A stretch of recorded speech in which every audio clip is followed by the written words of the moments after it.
KGUN9's Adam Klepp takes us to a migrant shelter on the Mexican side of the border to show us what life is like for migrants waiting to do just that. He joins us now live from the border near Nogales. Adam, what have you been learning? Pat and Heidi, good evening. As you mentioned, I spent 2 days reporting along the U.S.-Mexico border in Arizona. The first day I spent in a migrant shelter at the Kino Border Initiative Migrant Aid Center in Nogales, Mexico. The next day I was in Sasabe, a hotspot for illegal border crossings. Through this look at the U.S. asylum system, I found that the system makes it extremely difficult for people trying to come to the U.S. the right way and pushes the migrants to cross the border illegally. This is Nogales, Mexico. The bustling border city is home to over 250,000 people, but hundreds here hope their futures are on the other side of the wall. I'm here looking to meet the migrants asking for a helping hand. Inside the shelter walls, it's lunchtime.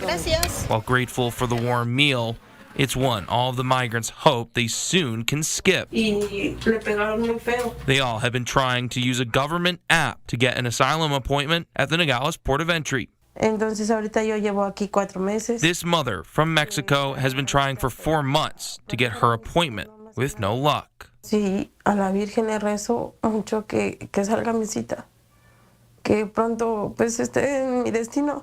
70% of those appointments are allocated randomly, so it's like winning the lottery. Pedro de Velasco works at the shelter. He says the Nogales port is the only one in Arizona offering appointments, and there's 100 of them a day. And of course, that doesn't match the need.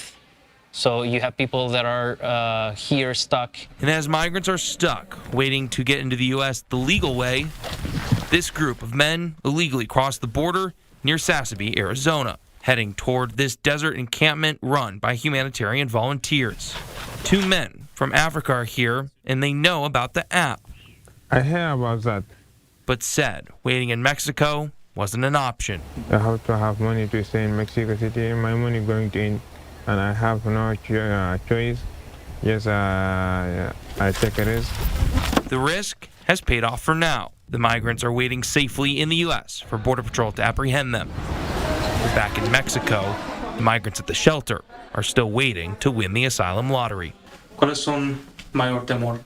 El que me quiten a mis hijos. Después de hacerle un cambio de vida a mis hijos, darles muchas esperanzas, ¿no? Entonces, pues...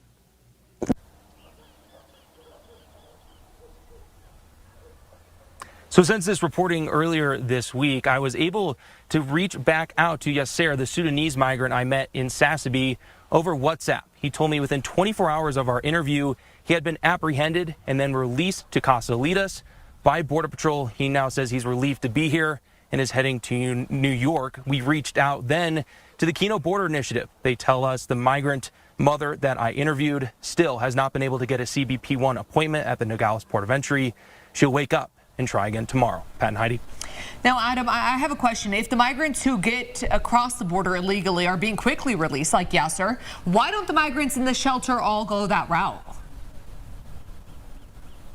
Yeah, the people who worked at the shelter told us there are migrants who they are working with that they see every day, and they don't see them anymore, and they assume that they have gone and tried to cross the border illegally. The reality is it's a very dangerous route. You often have to pay a smuggler to take you. You don't know exactly where you're going or who is taking you there, and it also costs money. They have to pay the smugglers thousands of dollars sometimes. These appointments at the port are free, but they take a while to get. Yeah. Adam, you and I a couple of times went down to Lukeville. I know you've been to Sasabe. It just never ceases, this steady stream of these migrants, and you just wonder how much of an impact this will have on the election, let's say, coming up in November. It just doesn't seem to stop. Yeah, a lot of polls have shown that immigration is even taking over inflation as a top issue for Americans. And as we've seen in Lukeville, Pat, that whole area is walled off, yet the smugglers simply cut the fence, as opposed to in Sasabe, the area is extremely rocky. There's points where the fence cuts off and people are able still to get across. So even if you build a wall in some areas, in other areas it's there, people still can get across. So just a wall is not going to fix this issue. Yeah, exactly right. All right, Adam, thank you very much.